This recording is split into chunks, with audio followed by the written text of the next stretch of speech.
Thank you, Sakhela, and thank you very much for the invitation. I woke up this morning at home and I thought, wow, I cannot believe that I accepted this invitation to go to UCT to talk about transformation, which is not my area of research or specialty, which I do because of who I am and the office that I occupy at the moment. And I thought, well, am I taking myself to the slaughter? And so, I prepared a PowerPoint deliberately because I thought if I walk into the hall and I see who's in the hall, I might just change what I say. So I did it firstly to make sure that I don't change what I say, what I want to say, that it's cemented, and it's even worse because I don't even have control of it. It's at the back, so I won't even have control to jump slides and so on. So this is self-control at its best. But I'm delighted to be here, and I've entitled my talk, Transformation in Higher Education, What Numbers Do Not Tell Us. And I deliberately did that because the debate, as it has been in the newspapers, has been about numbers. And I'm not sure if numbers are useful. I'm not sure if numbers tell us everything. And I think if we're going to talk about numbers, then we should also critique what numbers are we looking at. That's not to say numbers are not important. Okay, so ladies and gentlemen, if you see me doing things, it's because I'm talking to the guy at the back, right? And sometimes I might be telling him what to do. So we go to the next slide. So, transformation is not just about numbers, because counting the number of black or women professors, whilst this is important, it is not a sufficient measure of the progress that we have made in transformation. I mean, otherwise, counting the number of professors, in my view, tells us mainly about the promotion criteria in different universities. Because some people will be professors at VUT, and they will not be professors at University of Pretoria. And so if you know, I really don't think it tells us anything. You know, if one university has got more professors than the other, or more black professors than the other, doesn't necessarily mean the one is more transformed than the other. It just might say something about their promotions criteria. And so I think we should not just look at that. And I'm saying it's important because even though it's not everything, it is still important to see, well, but how are we doing on that front? It is a problem if that's the only thing we look at.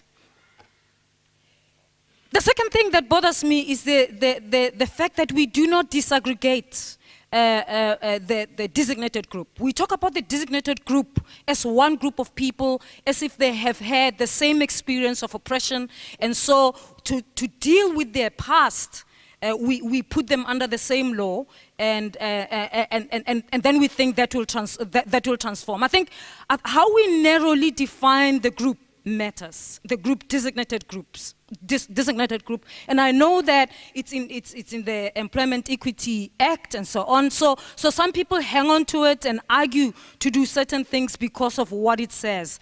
But my view is that the experiences of the oppressed were different. Experiences of a black South African woman or man or an Indian man or Indian or colored or white women are different.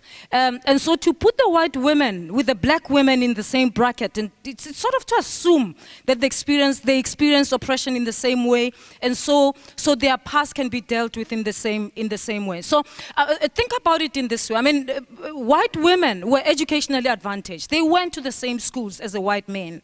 As far as I know, per capita expenditure was the same for them. Okay, they lived in the same areas.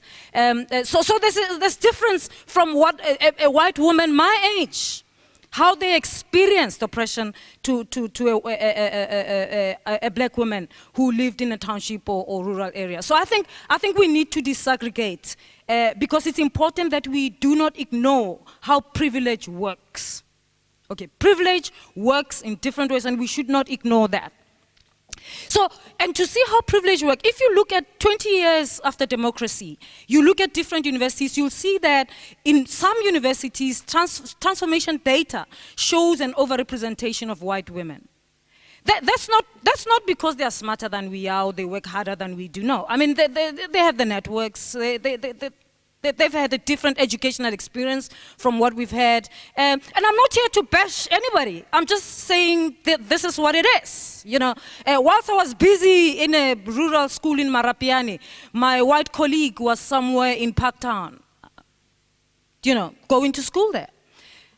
You know, so it's quite different. I have a lot to work off than they do. All right, we go to the next slide.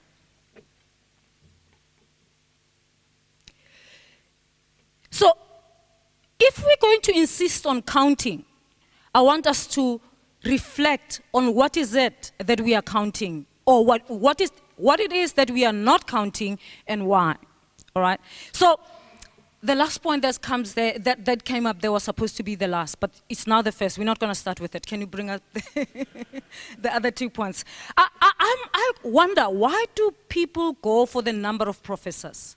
Why are we not counting the number of research outputs that are produced by black South Africans or women?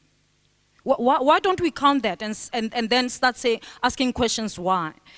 If we're going to count, why are we not counting the number of black South Africans or women who have doctorates? If really we're going to count, why are we not checking how many black South Africans are NRF rated and why? And what levels are they and why? And if we're going to count, you know, can we count how many hold Sachi chairs? Does that matter? For me, it matters. Because having a professor title is one thing. I mean, there are other things that are important in this business. And we are not counting. We are not paying attention to that. All right. And my last point there is that, can we have a subsidy system that rewards transformation rather than the number of research outputs produced? I mean, at the moment, what we have, the DHET, is that they count the number of outputs we've produced and they give us our money. And I want a system which recognizes that, which says, well, the government is serious about transformation and they're doing something about it, and so they're going to reward universities that are doing it, not in terms of how many people they're promoting, but how do universities improve on the number of black South African academics producing outputs? So we say, well, you've produced this number, 1,115, we give you the subsidy for that, and we've got a variable in our calculation that says, well, if 50% of them are black South African, this is what you get. I think that will make universities shake a bit. At the moment, it doesn't. I mean, the DHET doesn't care who produces the output. They're just happy about the outputs, really. Okay, so I really think if I were a minister, that's what I was going to do, actually. But that's not going to happen, we know that. So the DHET is not doing it. And so in my current position as Vice Principal Research, I thought, well, the DHET is not doing this. But it bothers me as Vice Principal Research and Innovation. And I'll show you what I'm doing at institutional level to take up that challenge. Because I think if we want to transform, genuine transformation that doesn't just count who becomes professor, that makes people achieve as researchers, then they will automatically become professors. Then we don't have to fight about who becomes professors. We fight about who you give opportunities, what opportunities are there, what kind of environment do you create for success, and then people will then be successful. So I want to get to the next slide, which says, how are we taking up the challenge at UNISA? And I'm focusing on research there. I'm focusing on research specifically because it's my current portfolio. But also, we know that in academia, if you don't succeed in research, the chances of becoming a full professor are pretty slim.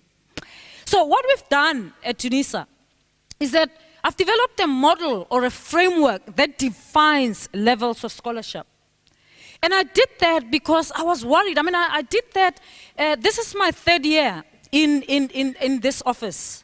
And I noticed that people are so obsessed with productivity, just getting the number of outputs, research outputs, just so that they can get the promotion, so that they can get, you know, where we come from, we give the incentive as well, because otherwise people think without an incentive there's nothing. I don't believe that, but it happens. So then I developed this framework that defines levels of scholarship, and I'll show you the diagram just now, so that it helps us think about what are we driving here.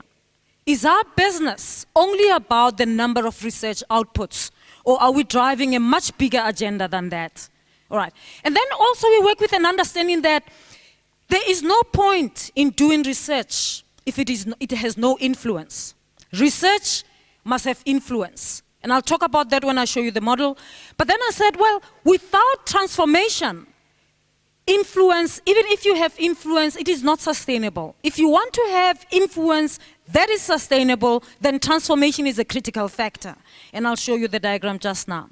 The third thing is that I did was to have a system where we have a reward system for academic entities that perform in transforming the cohort of researchers. So we have in our algorithm of distributing research funds to colleges or to faculties, as you call them here, there's a variable for transformation.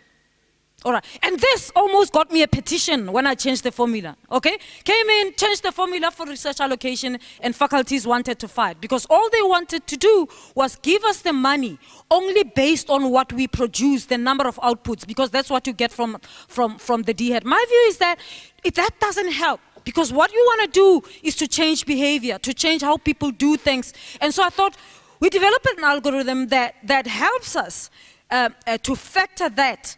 And the first year we had in one category black, women, and young. And then we realized, no, it doesn't work because, the women graph always goes higher. Okay, so now we separated the three. Okay, so you must perform on black, you must perform on women, and then you must perform on young. And we use the Freedom Front definition of young, which is 45, right? All right, so. Okay, that's the model that I developed. Let me do this.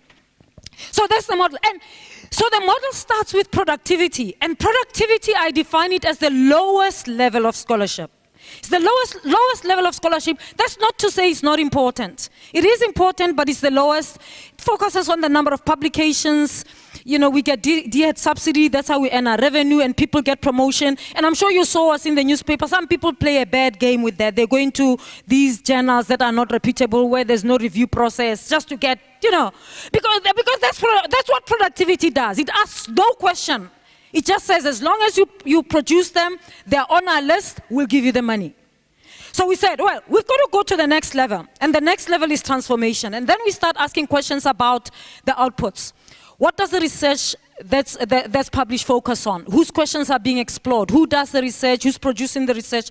What is the percentage of researchers from designated groups that are producing the outputs? Okay, we start asking questions about the productivity. Okay, we probe into the productivity. Then we go to the next level of scholarship, and that's sustainability.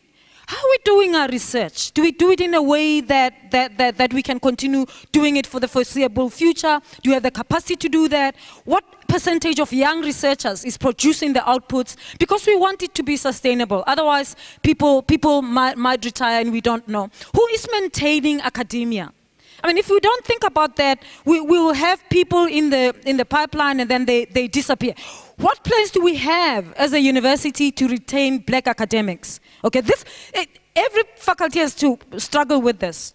Can we retain what we have in terms of the black academics? How do we do that? Because if we're not careful, we can get them in, do all the work, and 7 years later they will go and elsewhere. Because everyone is looking for talent.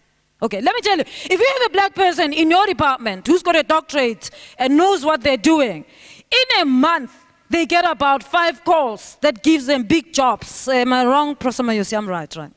Okay. You get a lot of calls from anywhere in the world offering. So you got to know that. So part of our strategy in terms of transformation is to make sure that you retain them. You don't only work at getting them to the level of influence or of professorship or whatever you see as your measure, but to retain them. Then we talk about influence, and I talk about influence as the highest level of scholarship. And that's when I say, well, if you do research and it influences nothing, then what's the point? What's the point of doing research that doesn't influence anything? Okay, so we ask questions: how is the research influencing policy and practice? How is it addressing societal challenges? How is it contributing to economic, political, social, and cultural transformation? And how is it shaping knowledge of ourselves and our world? And how is it shaping the discipline? All right, so we ask all those kinds of questions. We want our faculties to think, or our colleges to think about these questions because they are very important if we're going to transform. And the reason I'm saying, well, we can't have influence without sustainability. My view is that, without transformation, my view is that it makes a difference who you have in the game. You know, there are questions that I will ask that a white professor might not ask. There's an given who I am and where I come from, there are things that bug me more than they bug someone who grew up in a middle-class background. And so if we don't transform, I think we lose the benefit of having that other voice that brings in a strength in the research that we do. And so when I say transformation is important for influence, or influence without transformation is not sustainable, I really mean that. It might look good for the moment, but is it sustainable going into the future? And so I think we need to be thinking more about that. I still have time, Sabina. Next slide. So what we do then at UNISA is that to drive transformation and lead to influence, is that in our strategy, we set goals and targets that focus on the different levels of scholarship and not only on productivity. So we don't look only at this is how much we want to produce, or we've produced this much, wow, we've done great. Okay, we look at how, all those levels. And so we've introduced research development programs so that researchers from different levels can take up those opportunities and they can perform at the level. Because that's what we want to grow. We have introduced support programs that can help us grow the areas that we want to grow. I'm going to ask you, sir, at the back, that you click on the hyperlink. Can you do that? I'm just going to briefly just show you, give you a sense of what we have. Can you do that? There. That little arrow there. If you put your mouse there, yeah. Click OK, let's see. Just click OK and see. All right, that's fine. That's fine. The UCT computer is refusing. If you go to... It's not cooperative at all. Okay, this is what you do, right? If you click up to the last slide, you'll get that slide I'm talking about. But okay, stop. Let's just go on. Okay, what we do, I'll get you to this. I'll show you at the end.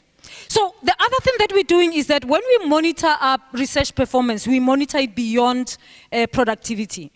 So I don't get excited about the fact that we've increased our research productivity by so much. And so it's important, but it doesn't tell me everything. And so I'm also excited about who is publishing, what's their race, what's their age, and what's their gender. So in our reporting, we put that up so that we can see each faculty has to do that too, right?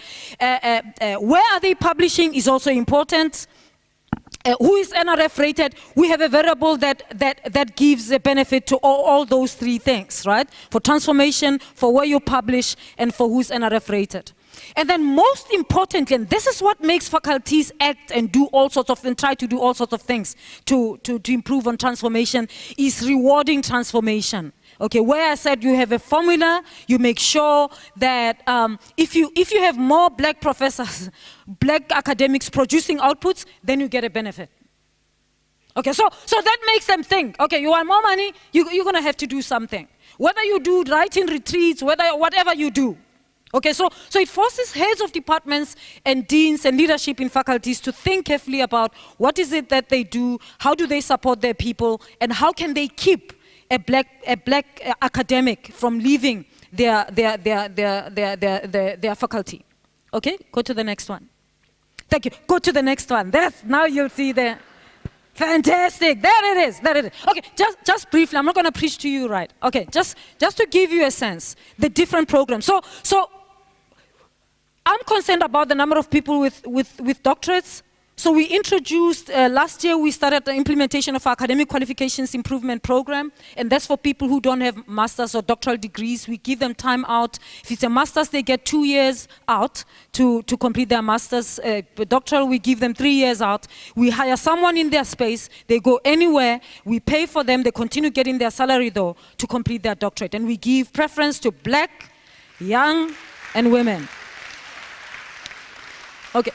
So as we're speaking right now, we've got a lot of black academics who are on AQUIP, we call it, and they are studying towards their doctorates. All right, this is very controversial because we say to a white 52-year-old, no, it is not for you. You've got to sit and work and complete your doctorate at the same time. MDSP is Masters and Doctoral Support Program. This is for people who, we encourage people to apply for Tutuka grants and so on. If they apply and they don't get successful, then they get into the MDSP. To get into the MDSP, they've got to show evidence that they applied and were not successful for Tutuka. Can you see what I'm saying? So we try to get them also a little proactive. Vision Keepers, and I'm not going to explain all of them. Vision Keepers is for young researchers, young academics, below 45. And we send them anywhere, they choose where they want to go. Anywhere in the world, up to 9 months, to work with a mentor. This is to fast track the careers of young researchers. Okay, up to 9 months, anywhere in the world, they choose a mentor. But they've got to be clear about what are they going to be working on, and what do they plan to produce and where? Whether it's a manuscript, whether it's publications in high impact vector journals, but they get time out to do that. So at the moment we've got some academics at Oxford, Cambridge, wherever, everywhere else in the world where they choose to be. We also started with the implementation of Vision Keepers 18 months ago. So that's that. I'm going to stop there with all of them, but I've just put them to be around these levels, but it's because it's usually people in that band who are in that age and either and would qualify for these kinds of programs. I'm going to stop there. I'm happy to talk about this, but this is what we try to do with transformation, not just to count professors, but to do things that allow us to set up people for success, and then they can get the professorship, rather than start at the professorship and then say why you're not getting them. Thank you.